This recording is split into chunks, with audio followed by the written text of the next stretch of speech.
So today we're going to talk about, is it time to consider a plan B?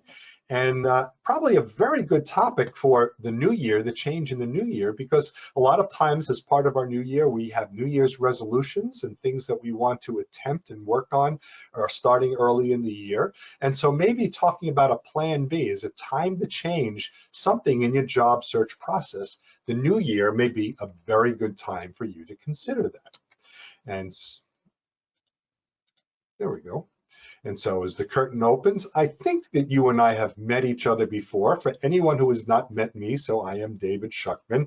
And my day job is I am an information technology consultant. I started my own company, Princeton Technology Advisors, in 2014. Prior to that, I was in a couple different companies, but a corporate career.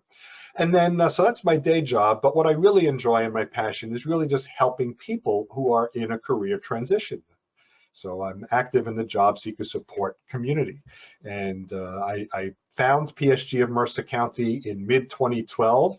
And this is the group that I spend the most time. But as you can see, I'm active with other groups as well, including New Jersey Job Seekers, the Breakfast Club of New Jersey, and the Career Support Group in Hamilton. So that's a little bit about me. If we have not met before, nice to meet you. And now you know a little bit more about me. Or maybe we've known each other for a while and you just didn't know this much about me. So let's talk a little bit about some of the disruptive influences in the marketplace, because what happens is, as there are these disruptive influences, things that kind of put speed bumps in the road or help change the direction of the marketplace, we need to be aware of what they are. If not, we may not be aware of things that we need to do to accommodate how the marketplace is actually working now. Certainly, as the economy changes, whether it improves or gets worse, can disrupt the job search marketplace. Right now, the economy is fairly strong. Of course, COVID is creating its own interruptions in the marketplace, but companies are hiring now. Companies are doing financially well right now. And so that potentially makes the opportunity for job search a little bit easier, or certainly unemployment rate is very low.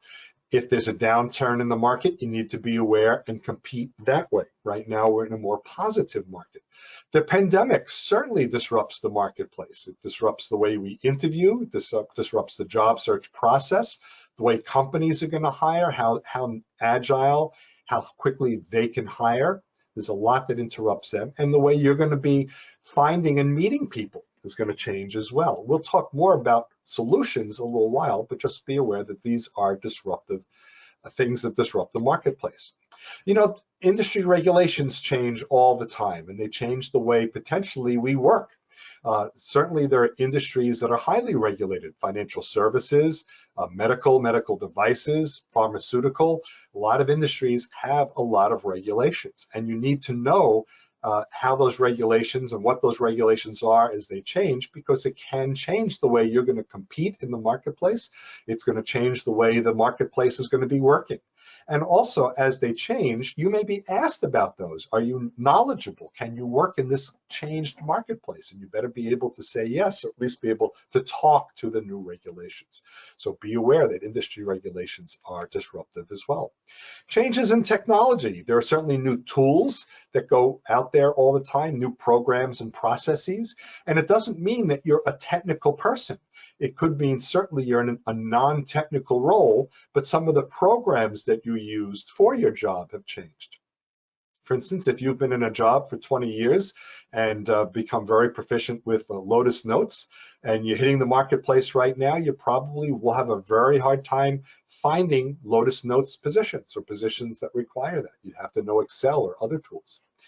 Technology is delivered differently. It's called cloud or virtual. So you do need to know how to work with that. So it's not always the case that apps are running on your computer. You're using them virtually. Artificial intelligence. You may be working with programs that will engage with you more directly. And also job search. There's a lot more artificial intelligence in job search with the applicant tracking systems and the like. So you may need to know how to work in those environments as well. And hiring practices are changing all the time. Certainly, companies are using less and less external recruiters. They're bringing that as a service in-house, and they can do that because there are a lot of job boards and applicant tracking systems and other tools that they have. And you need to know how to compete using those tools. It used to be you got in touch with a recruiter, and the recruiter would call the company on your behalf. But now you're contacting the applicant tracking system. Well, what if the applicant tracking system had 250 applicants? It's not likely that that applicant tracking system is going to call the hiring manager and talk to them on your behalf. You need to know how applicant tracking systems work well, how to compete there. So hiring practices have changed. And by the way, Lynn Williams is doing a presentation next Saturday at the Career Support Group on beating the applicant tracking system. We'll talk more about that at the end of the meeting, but you can look at careersupportgroup.org for that information. So what is a plan B? So it's saying maybe consider one. Now let's talk a little bit about what a plan B might possibly, well, what it might be. It could simply be an alternate strategy. You're going down a certain approach right now. You have a certain strategy. You've been working it a few months, and it hasn't been very effective for you. So you have to change. So that's one of the things a plan B could be. It could be changing your perspective. So you could have a certain perspective about the marketplace, the industry, the companies that you're focusing on, whatever that is, whatever your perspective is. But if it's not yielding very positive results, it may be time to change your perspective. Maybe you have to change your goals. And those goals could be different things within your job search. Maybe you said, I'm going to contact 2 people a week. Is that enough? Is that working? Maybe not. Maybe you've got to contact 3 or 4 people a week. Maybe you have to change the way your job search, how many positions you're going to apply to online. Maybe among the goals, you'll either increase that or apply in person or do another strategy. And have a different set of assumptions. Remember, there's disruptions in the marketplace. You may not have been aware or paying attention to them before. And if you were not, you had certain assumptions about how the marketplace is positioned right now and how to compete. It may be time to work differently and smarter. It may be time to do something completely different. You were doing something in your career, you've been in a certain type of industry, doing a certain type of job. Maybe it's time to be in a different industry, in a different role or a different job. So it's time to do something different. And any one of these for you could be your plan B. And it doesn't mean you have to do all of these, but maybe one of these is what you really need to do to kind of reinvigorate your job search. So why consider a plan B? Why is it important to have that shift in your mindset? Well, if you're not finding any good positions, then maybe what you're doing right now, the assumptions that you have, the strategy that you're undertaking, isn't working well in today's marketplace. And if you're not finding any good positions out there, there's something different that you have to do. It's not up to the market to accommodate you. You need to compete in today's market. You might be finding a few positions, but the recruiters aren't even calling you. So the recruiters aren't seeing value in how you're promoting yourself and presenting yourself. So they're not making a connection. And there may be things that you need to do. Maybe it's changes in your LinkedIn profile. Maybe it's changes in your resume, changes in the way you're contacting recruiters. You don't know, but you'll have to consider something a little different, an alternate strategy. And even if you get that first call from the recruiter, you're not getting the interview. So they're talking with you, you're speaking with them. You may have thought it was positive or maybe not, but it's not, they're not seeing the value in what you're telling them. They're not seeing the value in how you're promoting your past experience, and you're just not getting interviews. So it may be time to consider a plan B. You get that first interview, but no next step. So maybe you are seeing and speaking to HR or even the hiring manager, but it's really not going beyond the early stages of the interview process. And so you're not making the progress that you need to be effective in your job search. So it may be time to consider a plan B. Maybe you don't even like what you used to do. You don't like your role. You don't like your profession. You don't like your industry. You might have been good at it, but you haven't enjoyed it. And you know, we go around once in life. Maybe you can do something a little different, go down a different path. And so if you don't like what you're doing, if you're not comfortable there, it may be time to change your job search, something in your job search, and that may be, for you, your plan B. And ultimately, you're feeling frustrated, you're feeling disappointed, maybe even a little depressed. And those feelings, they're considered, I guess, by a lot of people, negative feelings, but they can be very empowering. You can leverage those to help focus on understanding the challenges that you have in the marketplace. And these are all normal. When we lose our job, when we struggle a little bit, with anything in life, we can feel disappointed and frustrated or even feel a little depressed. So these are all normal feelings. We don't like to feel them all the time, but they're normal. So if you're feeling them now, it may be time to do something a little bit different. Now, I've given you a couple of ideas of different types of plan B, and the idea is it's not a plan B, C, D, E, and F. It's just really making one change right now. So that's why we call this a plan B. Now, if you don't want to change, there may be a cost of staying the course. And so just be aware that if you're comfortable staying the course, if you like your career path, if you like the industry, the tools that you use, all those things, then just be aware there may be a cost to you. There may be a lost income opportunity. And the reason why is it may take a little longer to find that right job if it's older technology or older ways of doing something, and the strategies are going more slowly for you. So it'll take you longer to get income. And without working now, you won't have income. So there is a loss of income potential. So just be aware that may be one of the costs of staying the course. You may have less fulfilling personal time. If you're in a position where you need to manage your time, because the time you're putting in for job search, you have to manage your budget and your expenses more closely because there's no income. You may have less fulfilling personal time. You may not be able to go out as much. You may not be able to plan a vacation, or maybe your vacation is not going to be, you know, the fancier, bigger vacation that you may have been used to. You'll have to be a little bit different. So just be aware that your personal time may be a little less fulfilling for a while you're staying the course. And sometimes what happens is your morale starts going down, your motivation starts going down. You know, job search, especially a prolonged job search, it gets old. You know, we start feeling a little that frustration and you know, when will this end kind of feeling.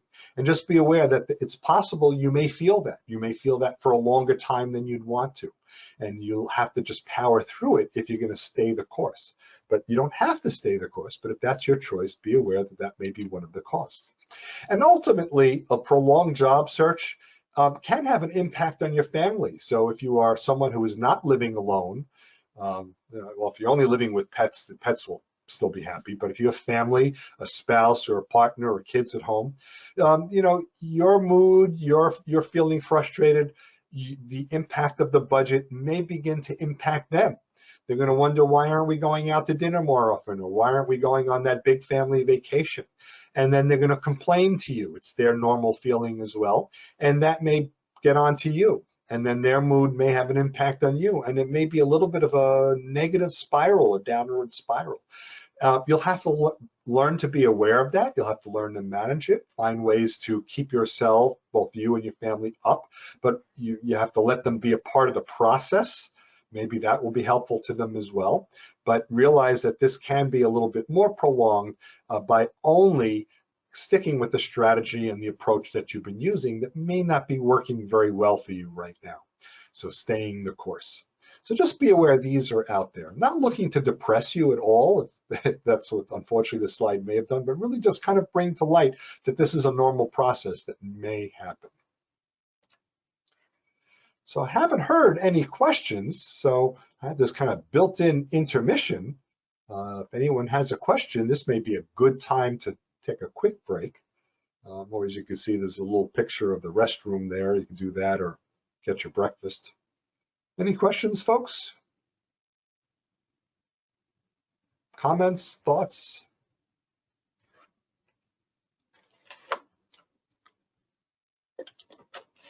I keep saying I have to play Jeopardy music, but I've never recorded that, so not going to happen. David, one of the things that you're really always faced with, particularly in these Plan B situations, is the monthly nut to keep your house going or whatever else you got in play. And the classic one I think is, I love to play the piano. Oops, I could get a gig and maybe make $30,000 a year when my monthly nut is 100. Sure.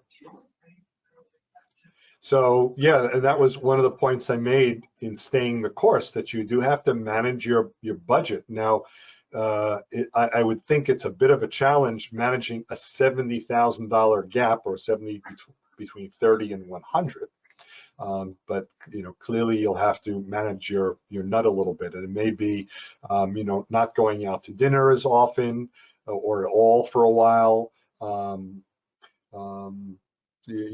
Put off that family vacation. You may have to decide, do you have to take a part-time job, a second job? There may be things you have to do, especially if you're staying the course. But do realize that you may have to manage your budget. One of the things that I did early on when I lost my job the first time, now fortunately for me, my wife was working and had not lost her job, but I was making much more money than her. We stopped her 401 contributions, and we decided we will use that money more for our current income. And then once I went back to work, then she and I both were able to contribute to our retirement accounts. So that was one way. So we didn't have the tax deduction potential, but we had more income. Yeah, good point, John. Yep. Okay, well, if there are no other questions, then what we will do is we will move on past this intermission. And there's one more intermission, and then plenty of time for Q&A a little bit later. So one thing to do to consider a plan B, or to understand what your plan B might be for you, is you want to start with a self-assessment. You want to take stock of all things about you and about your industry, so you can see how and better understand how to compete. So one thing you may ask yourself is, has the way my job is performed, has it changed? And that's certainly possible. I know I tended to be someone, before I was self-employed, I worked for companies for a long time. The prior company was 12 years. And so a lot of times companies themselves don't shift a whole lot, but you realize once you get into the marketplace, the way other companies in the market work is different. So you need to understand, has the way my job is performed changed? And if yes, you need to understand how that's changed. And you can find out if it's changed by looking at job descriptions and see what they're asking for. Ask people in the industry, former coworkers, and other people you make a network connection. So try and understand, is there a change in the marketplace though? Related to that, do I have the knowledge or skills or tools for the job now? And so again, you may have been with one company for a number of years. They didn't want certifications or care that you had certifications. So they were using old tools, or they had more manual processes and less automated processes, or whatever it is. But most companies that in the marketplace have changed some of those skills or require different knowledge set. Do you have those? If you don't, you need to come up with a way to compensate for that. Maybe it's taking some sort of online class, or taking a certification, or whatever it is that's necessary. In my case, I was a manager, a senior manager in an IT department. I managed multi-million-dollar projects. One thing I did not have was my PMP certification. And when I lost my job and was in the marketplace, I was competing with people who were PMP certified. So I had to understand and come up with a way to discuss while I was trying to get my PMP. So I had to understand how to compete best. Have the laws or the regulations changed? So regulations we talked about as a disruptive factor. Have they changed? Are they changing now? You need to stay up to date on those. Be aware what they are. Make sure you understand your strengths and your transferable skills. So you may have a lot of skills that are not very transferable. Those may be some very old hard skills or tools that you work with, but you may have stuff that are very current skills and soft skills as well. We'll talk more about hard and soft skills in a moment. So make sure you know what they are, because that goes into how you promote your value proposition to recruiters and managers. So make sure you identify and understand what they are. And you may have said, I've done this a while ago, do it again now, because you want to understand your skills in the context of today's market. Also, figure out, who do I know that knows me well? And by that, I mean who knows me well professionally. Clearly, your closest friends, your family, they're going to know you well, but they may not know you very well professionally. I know my father, for the longest time, never knew what I did. He knew I was in computers, but that was it. So clearly, I would not have relied on my father to help me find the job. But people professionally who I've worked with will know me. And these are good people to ask questions. Ask them to tell you about themselves, about yourself.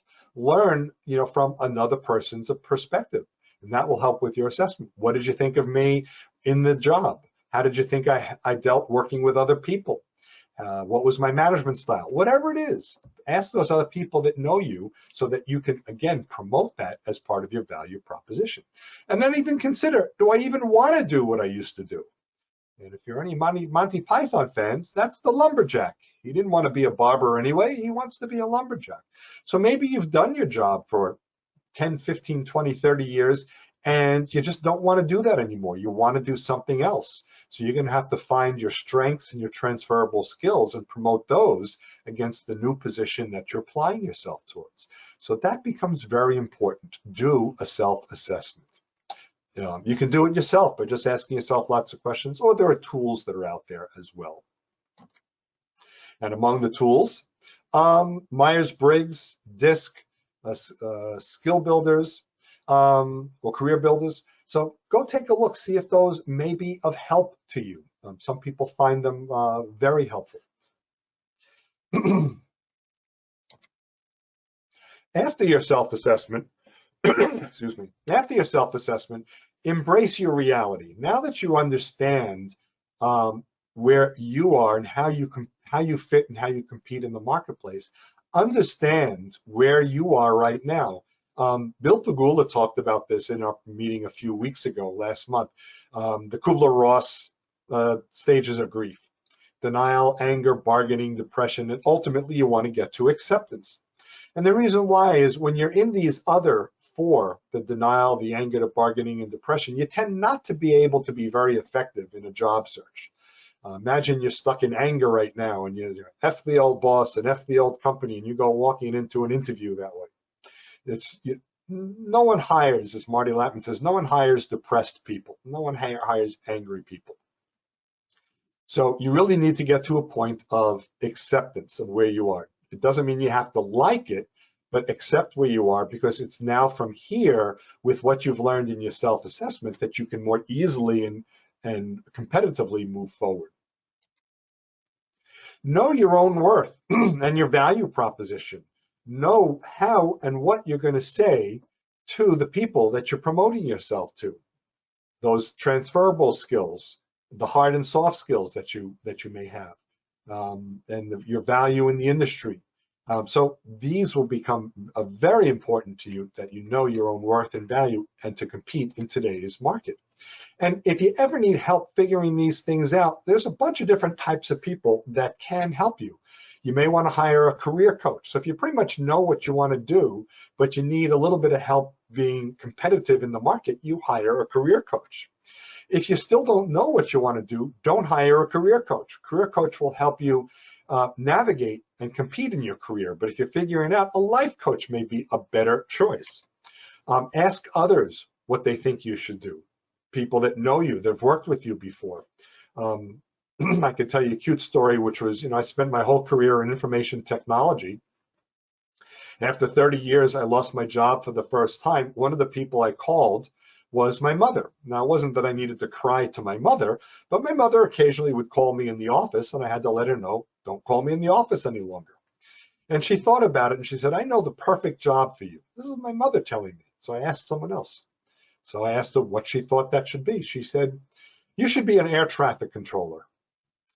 And I said, I don't want to be an air traffic controller. I spent my career in information technology, and now she's selling me air traffic control. You like traveling. As a little boy, you loved going to the airports. You should be an air traffic controller. So this is what she thought I should do. And it was really the completely wrong job. One of the most stressful jobs on the planet to start in my mid-50s was not what I wanted to do. So you want to ask people that really know you a bit better professionally. Your family, your closest friends love and care about you the most, but they may not know you the best when it comes professionally. And also keep your family in the loop. Remember that job search, the negative sides of it, impact your family, or the positive sides of working impact your family as well. So keep them in the loop.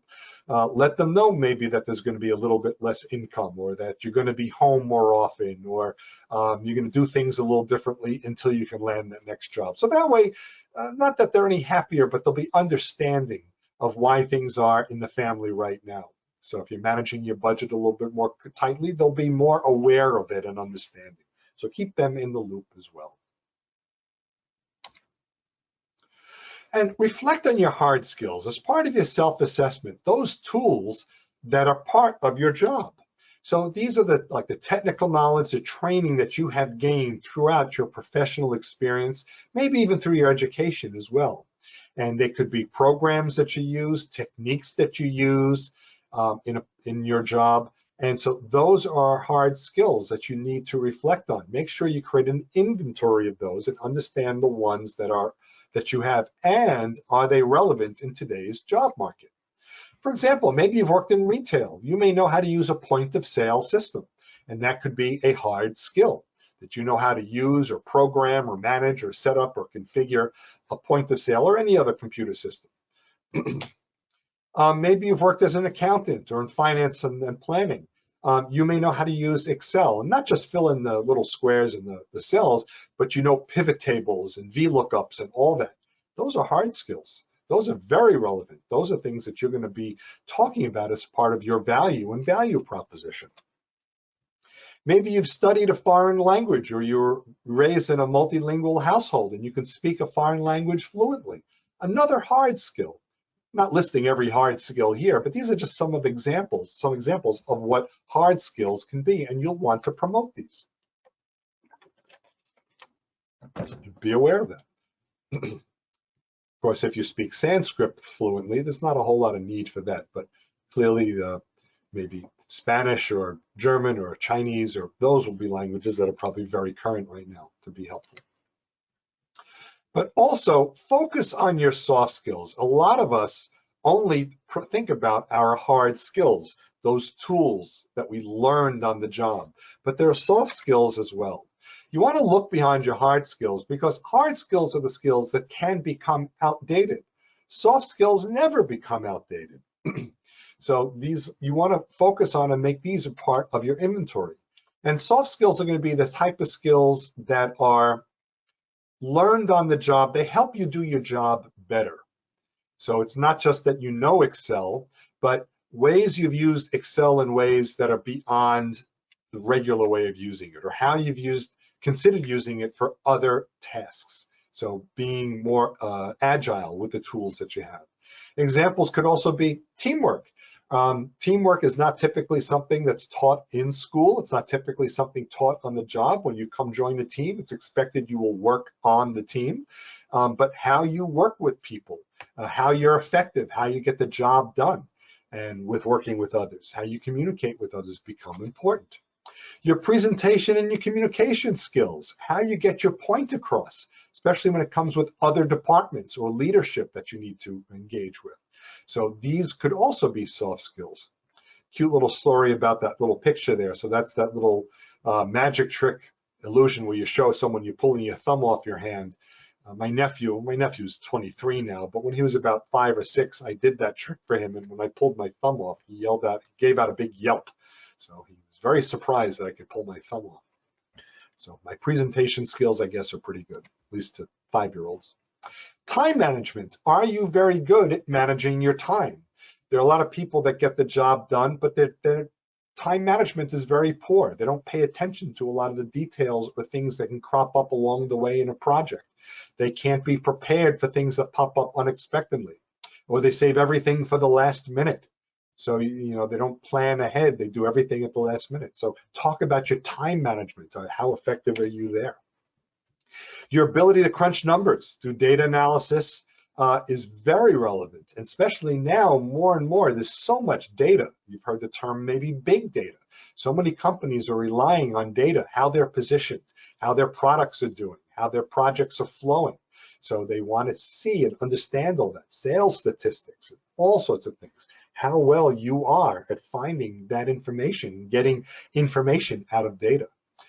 Sarah was talking earlier about taking a Tableau class. That could be a good class to take to learn how to present data.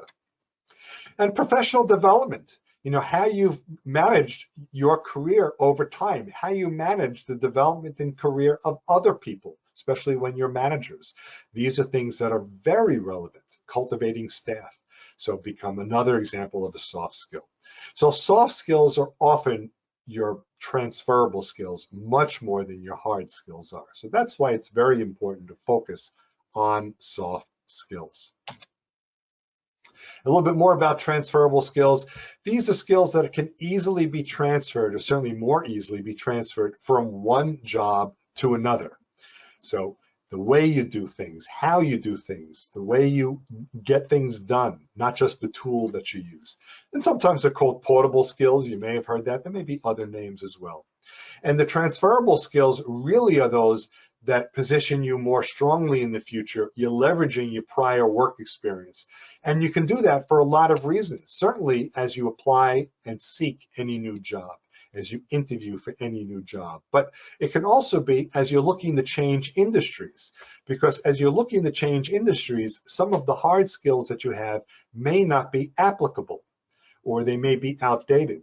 But as you use your soft skills, they never go out of style. Maybe you're changing your role. You're looking to get a more senior role, and there wasn't an opportunity in your last job, but in the marketplace, there's a lot more opportunity.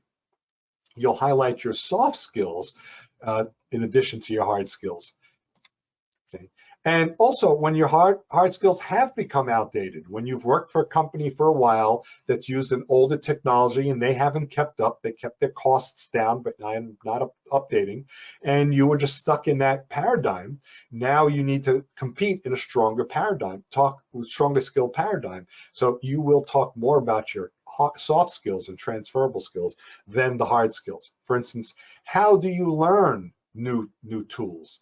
How do you learn to become involved in a new company? What's your process for learning projects, people, and all those things? So those are things that become important as you change jobs and roles and industries. So Plan B, where this program is about Plan B. So let's talk about maybe different types of Plan B. So you may need to change something in the way you're job searching. The way you're job searching hasn't yielded results. You spent a lot of time online looking for jobs. You found a lot of jobs. You're not getting past that point. Maybe stop spending time online. Reach out to people. You need to send them emails, or maybe call someone directly. Get involved with more networking groups, not just job search groups, maybe industry-oriented groups or other personal groups where you might find other companies. Maybe create a targeted company list. Just because you're finding positions online and kind of using a scattergun approach may not be as strong of an approach for you as creating a list of 5, 6, 8, 10 companies, and you'll only focus your target, your job search on those companies, and less so on the scattergun approach. Become more of an expert. So change something in how you're job seeking. Change some of the tools that you're using and how you're using them. Just because you have a LinkedIn profile doesn't mean it's effective right now. Or your resume. Maybe you have a very good resume. You may have even hired a resume writer, and you send that resume out to different jobs. It may be you need to make a custom resume, a targeted resume for each. Maybe you need to be more active in social media, or begin to be active in social media, where you could find other places to find opportunity. So change some of the tools. There may be others as well, but these are just some examples. Consider different employment types, especially if you've been out for a while. Yes, I understand you may be looking for that full-time job that includes benefits. And I know I've talked with people over the years who said, no, I won't take a part-time job. I need benefits. Well, you know, folks, I understand that if you need benefits, but if you've got the part-time job until you get the full-time job, at least the money coming in can pay for the benefits that you're paying out of your pocket. So consider maybe a part-time opportunity or working as a consultant, maybe seasonal work. Each season has different work. Consider a second or a third shift. My brother-in-law is in medical device manufacturing. A number of years ago, he had lost his job. And the way he got back into working more quickly was a late shift. And even though he had family, kids at home, he had to manage that. So he would come home and see the kids off to school early in the morning. And that's what he had to manage for a while. But that got him back into the workforce. So consider different types of employment types. Even if it's not what you want long term, do it for short term. At the very least, you're working, so you don't have that stigma of unemployment, because there are some people that do see that as a negative when they're interviewing people. You also have some income coming in. To John's point earlier, if you've got that nut that you got to cover, the part-time or consulting gig may help you with that. Consider changing roles. Consider changing industries. Change job levels. It may be even taking a step back. Maybe you are a manager and you have to step back to a supervisor. So instead of managing a department, you might be managing a small team of people. Or maybe you're becoming the senior worker bee, the senior person doing the work, but you're not the manager anymore. And that will get you into the company. And also, not having the responsibility of management right off the bat means you can spend more time, at least in the near term, learning about the company, learning the new role, learning the new industry. May be very helpful for you. Consider starting a business. Consider buying a franchise. And a lot of you may be shaking your heads right now or saying, no way, no how. Fine. This is another type of a plan B. It may not be right for you.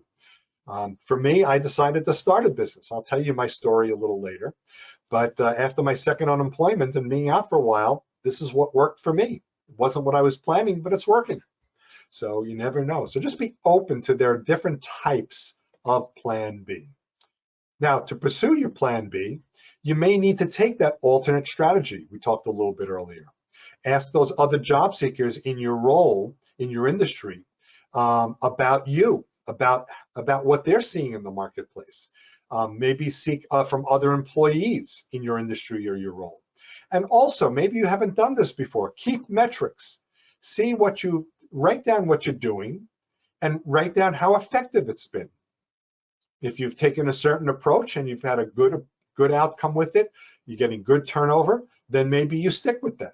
If you're finding things that aren't working well, don't stick with it. An example might be, if I call people, I find I'm getting more discussions. When I'm emailing people, I'm not. Call more people. That's more effective for you if that's what is being more effective. And then make changes to your strategy. Consider the other perspective. Other people will tell you things about you that you didn't expect. You might think, I get along with everybody. Everybody in the company likes me. But you talk to somebody and they'll say, you know, sometimes you can be a little hard-nosed. Other people don't like dealing with you when you're like that. You didn't know that before. You never know. It may be time to take training classes, webinars, because you've got to get your skills up to date. You may think you're very good at what you do, but if your hard skills are old, it may be time to take some training. Also consider volunteering. You can volunteer to keep yourself busy. You can volunteer also to do something that you haven't done before. And that could be something to increase your value going forward. You may need to hire a career coach, an independent mind or an independent set of eyes and ears to help you understand how to compete in the marketplace. And also consider having your resume reviewed. Having your resume reviewed by a third party could also let you know how to be more competitive in today's marketplace. You may need to change your assumptions. You may need to develop different assumptions, investigating your role, investigating the inventory of positions in your role. If you have an older role, that inventory may be light. In a newer role, it may be a bit more. Maybe positions are geographically in another area. You need to understand that. It may be time to earn a certification or take training. You may think, like the story I gave you before about the PMP. I didn't have that before, but I needed to pursue that. And so that may be something. And by the way, I'm a fan of pursuing certifications. I'm a fan of pursuing training if it's appropriate for your role. I'm actually not a fan, for most people, of going back and getting an additional degree. And the reason why is it can take a long time. A bachelor's degree could take 4+ years. It could take more than 4 years if you're doing it part-time. A master's degree can take 1.5 or 2 years if it's full-time, longer if it's part-time. You may not have that kind of time. And also in those 2 to 4 years, things can continue to change. Certifications tend to be a lot quicker to achieve. Again, pursuing those opportunities other than the full-time employment, even if you're doing that short-term. So you may assume that you can get a job in your old role very easily. You may need to pursue a part-time position in a different role right now, something you didn't assume before. And also, maybe it's time to get a physical, get some exercise, dye your hair. It's something that I've done. So I've been exercising. I go swimming 3 or 4 times a week, I do laps. And actually yesterday I did recolor my hair. It was just time to do that. I'm not ready to be old gray. So different, if it's not what you want to do, that's fine. But these are things that help you feel better or boost your outlook a little bit. And also for you, it may be time simply to do something completely different. It could be in your job search. Expand your search criteria. Consider those different positions.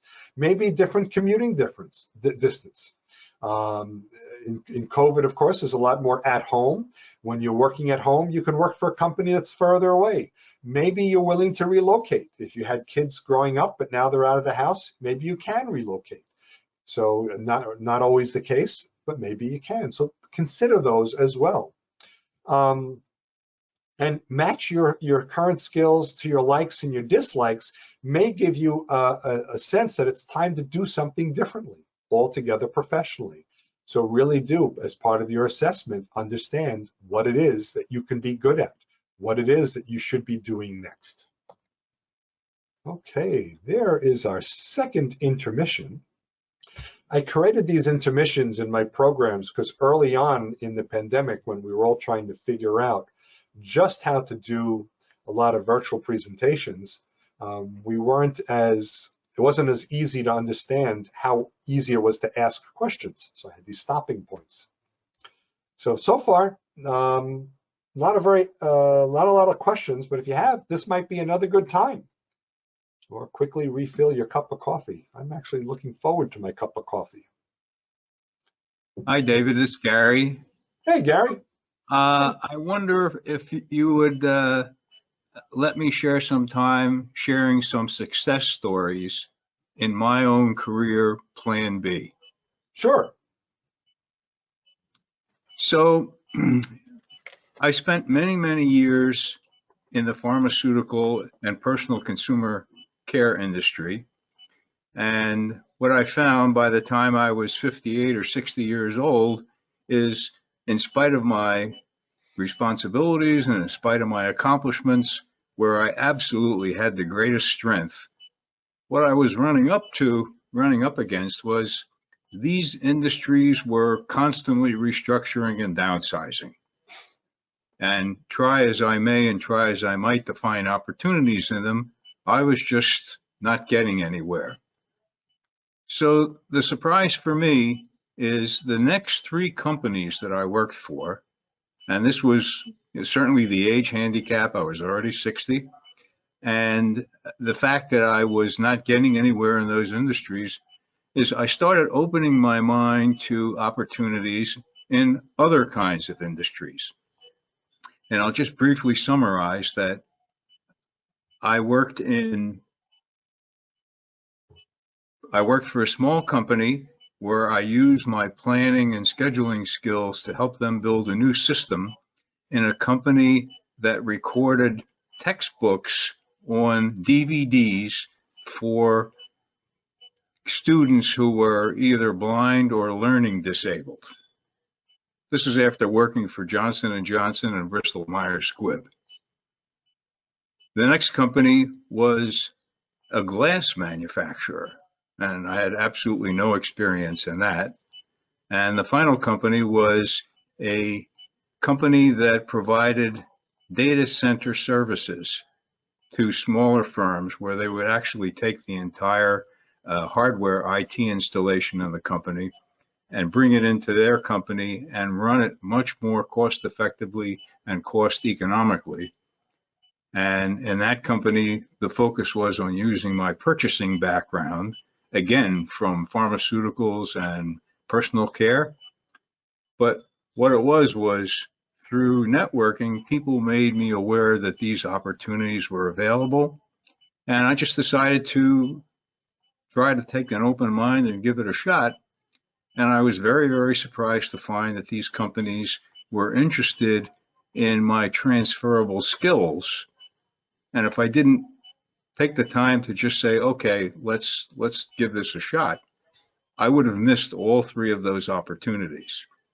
So I encourage people, when you think about Plan B, very strongly to think about the transferable skills and using them in other industries, especially if they are companies smaller than the ones that you had previously worked for, that don't have the talent and the experience that you have. You may find that they are very, very open-minded about talking to you and interviewing you. Yeah, Gary, that's exactly in line to what we're talking about, and thank you for sharing those. Sure, you may not be a very technical person, but the logistical and purchasing background that you have become very important to the technical company. Or you may not know about glass manufacturing, but you know about purchasing equipment that the manufacturing company could use, and you know the manufacturing and the logistics. So you take your skills that are important to the industry and show your value within that industry. And those are great examples of exactly what we're talking. So great, thank you so much. Yeah, and I may add that in addition to the stress of being unemployed, when you go into a company like this and it's commodities or operation that you're not familiar with, you're going to be that much more challenged. You know, to David's point, you got to stick with it. And what you'll find is you can do quicker and better and more because of your transferable skills than what you may think. And I strongly advise this, and I am currently working with a couple of people to help them make this kind of transition, and I predict they are going to be successful. Thank you. I see there's a question from Sarah. Can you speak about the value of PMP certification, especially if you've been out of the PM field for a while? So the value is, if you're going to be a project manager, PMP certification, project manager professional, is something that can make you more competitive for a new position as a project manager. PMI certifies, that's the main certifying agency. And so you may want to start the process, consider starting the process of getting your PMP certification, especially if what you're seeing is that a lot of people who are applying for positions are PMP certified and you're not, or if one of the bullet points in the job spec is PMP preferred. And generally when they say that, that's, unless it's the last bullet point, they probably want a PMP certified person, someone who knows the PMBOK and the whole process. So it can be very valuable for you. But as Marty Latman would say, it depends. If you are not a project manager, there's no value to it. Okay, any other questions? Yeah, there's two more, David. Sam wants to know where I go swimming. I go to Princeton Fitness and Wellness. They've got a junior Olympic pool, and what's nice, I see you go to the West Windsor pool in the summer. This is an indoor pool, so I can swim all year long. So that's where I go. I did look at a number of places and clubs. So there's Princeton Fitness and Wellness has a pool. West Windsor has on Clarksville Road. It's not part of the township, but there's a health club and organization right there. They have an indoor pool and gym. And the Robert Wood Johnson, New Jersey Athletic Club, They also have indoor pools. Okay, Jim, do you have any suggestions for getting into contract work or the gig economy, especially what platforms you may suggest? I don't understand the question of getting gig work, especially with the platforms I mean. Oh, you mean for searching? Yeah, so, Yeah, you know, I know there's different platforms like Upwork, for yeah. example. Is there any platforms that you suggest beside Upwork, and any suggestions as far as getting contract or gig work as opposed to full-time employment? So a platform like Upwork and others, those are job posting sites mostly. Fiverr may be one, you know, so I really kind of saw them very, and they're not really the way I do my work. It's not really places I look. But those are really job search platforms. You know, someone has posted a position and will you find it? So that's fine. The other way to be effective is join meetup groups, join LinkedIn groups, join professional associations, and begin to be where people are, get to know people. Because what's going to happen in industry associations, and when I mean industry groups, not your industry in your job, but in where you want to work. So if you're a computer programmer, don't go to programming groups. Go to groups in the industry where your hiring managers are going to be. So maybe it's going to be pharmaceutical groups or logistics groups where those business people are. And meet people, because you never know who you're going to meet. You may meet hiring managers. You may meet somebody in the accounting department who knows there's another position open in the logistics department. So join meetup groups, professional associations, and others. I found for me, I was very much more effective in those than in trying to compete in a job search group for an opportunity. So make sure you include those. Okay, let's see. Greg has a question. Looks like two questions. Do you recommend keeping plan A while you pivot and execute your plan B? Not really. Plan A, if plan A wasn't working, shelve it for a while and focus on something else. You know, you have so many hours in a day, put it into something else that works. You may try 2 or 3 or 4 different things. You'll see the thing that works the best, or maybe if there's 2 of them that work well, put the time into what works. And in my opinion, don't spend a lot of time on the plan A. And Greg, you have a follow-up on the previous PMP question, doing the cost benefit of getting my PMP at 63 plus. What's the question? You're doing this, or you're asking me if I should do it? I'm not going to do that for you. So Greg, what is that second follow-up?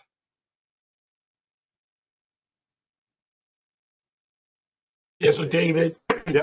No, I guess I was just, as I heard you responding to the question, I debated, while I was probably in my 50s, whether it made sense to get the PMP, and now at 63 plus, just saying, yeah, I definitely do see that in a lot of the job applications. Sometimes it's at the top and sometimes at the bottom. Just kind of, responding that, at 63 plus, does it really make sense to get that PMP, because it could take probably a good year, maybe 2 years to get it. So just a thought, and not more so than a question. The answer is I don't have enough information. So 63 plus, I'm going to assume that means you're between 63 and 64 years old. If you're going to retire at 65, yeah, it probably doesn't pay. You'll put the time and cost into getting it, and you may not yield any, financial or professional benefit out of it. If you're saying, as long as I'm healthy, I'll be working till I'm 85, yeah, then maybe it does pay. because you may need to compete against people. And if there's a bias and an age discrimination, maybe one thing that will keep you more competitive is the certification that you have. So you have to consider all factors in your career path. If you're close to retirement, it may not be of value. In general, in a statement I made earlier in the program, I'm more of a fan of achieving certifications than new degrees. And there's always a case of what's appropriate. You know, if you're 63 and you decided you want to go to med school and want to become a doctor, then you have to go to med school. You can't just get a certification. But if you are a project manager, you don't need a bachelor's of business administration. You can probably just get that PMP and you'll be fine. So don't put the 4+ years in, put the year in. Okay. All right, so I think we're done with questions for now, and we will move on. There we go. So some next steps as we wrap up.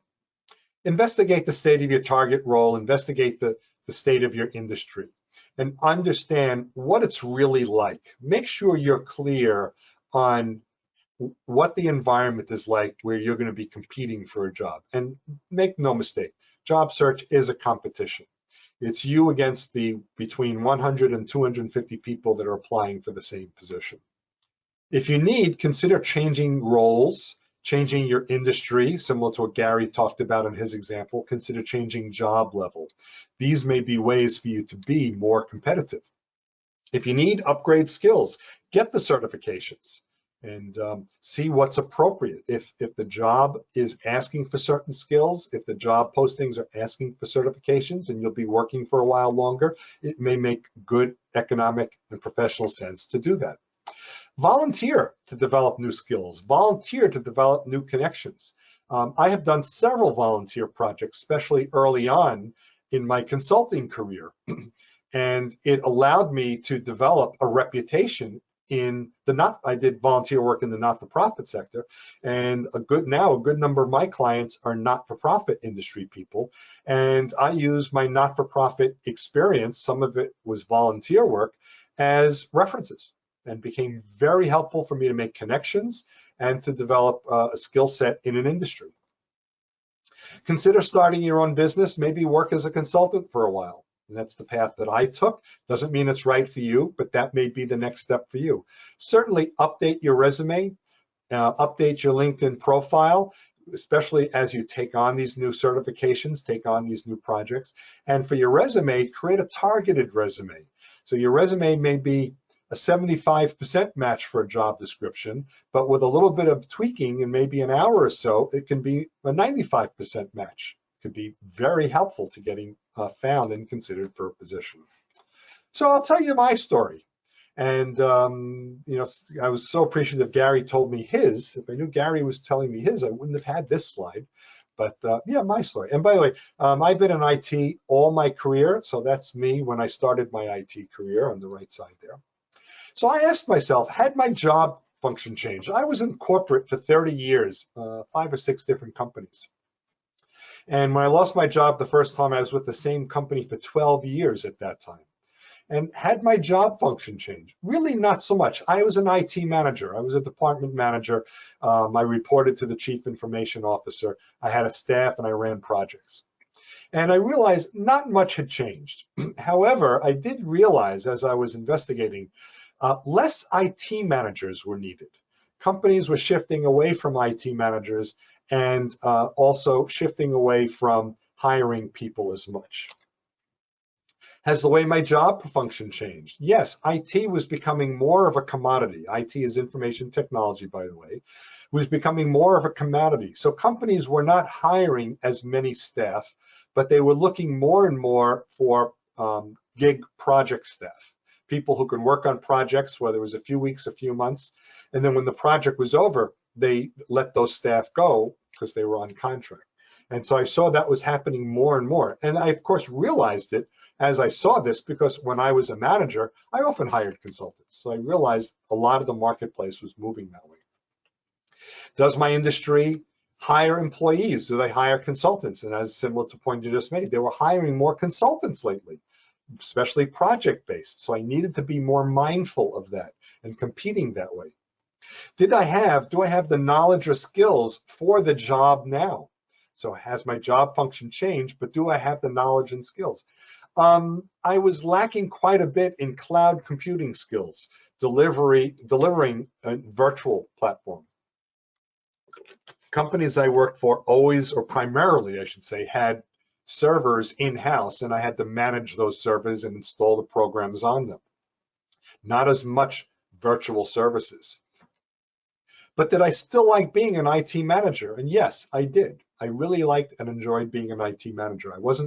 I preferred not to change careers. Some people do prefer changing careers. So what I did was I started my own consulting business. And the way I did the business was, as a manager, I aligned myself with strategic partners who can do work that I can't do. So if I was ever hired or contracted, I could subcontract to somebody. But I started my own consulting business. And the way I looked for gigs, as I was saying before to the question that came up, I was looking in meetup groups and LinkedIn groups. I was trying to hang out in business associations where, you know, my next gig can be found. I wasn't looking to hang out with other consultants because they were my competition. And so that's what I did. So I do have my business now, Princeton Technology Advisors, since late 2014. There's a separate presentation that I do on how to work as a consultant, how to become a consultant. Actually, I'm doing one on that later in the year for the Monmouth County Workforce Development Group. So you're welcome to join that group to learn more about that. So what might be your plan B? You may want to change something in the way you're job searching. Spend less time online, get more involved with connecting with people. Visit the professional associations, the meetup groups, and the others where you can find not other people that you're competing against, but the people that potentially can hire you. Look for roles in different industries. Could be the same role in a different industry. You may have spent a lot of time in one industry. Your role may be perfectly transferable. Consider different geographic locations. There are certain industries that have centered in certain areas. You may need to find those out and maybe you can relocate. You know, any one of these are not right for everybody, but some of them may be. Consider the different types of employment. Maybe it's time to be a consultant for a while or work part-time or temporary work. And you may say, I do want full-time. I need those benefits. I get it. But as long as you're working and earning income, if you have to pay for benefits, at least there's income coming in to pay for that. You're not emptying your bank account to pay for some of your expenses. Find projects to help companies transition out of old stuff. You may be thinking, why do I want to do that? I'm already leaving old technology. I'm already leaving old tech tools. Why do I want to work there? Well, for one is, you're good at it. You know that old stuff. They may need help getting data out of a system. They may need help migrating from one way of doing something into another, and they need the help exiting from the old thing. Along the way, you'll learn the new stuff. And so you will become at their, on that project, you will be trained, cross-trained, so it'll be very big help. And then in the end, they may decide they like you. They may want to hire you. And after all, look how good you were at learning the new stuff. You may want to consider starting your own business. Again, not for everybody, but it may be something that you want to do. But be patient. This will take a while, but all this has terrific potential. And that's what will really be beneficial for you. So as we wrap up, consider that you may need to change something in your job search process, something in the way you job search. Understand the effect of staying the course. There could be some negative implications, short or medium term, and you be aware of that. There may be impact on other people in your lives, and you have to be aware of that. Do perform a good self-assessment. Understand your skill set, the things you like, the things that are important to you in relation to the marketplace today. And if you need to start a plan B, ask key questions about your job search process. Find those realistic answers. You may find them from your own research. You may ask others. Your answers really will guide you in what you can do next and where you should go next. And that will help you get back into your job search with a renewed vigor, with more optimism. and hopefully more success as well.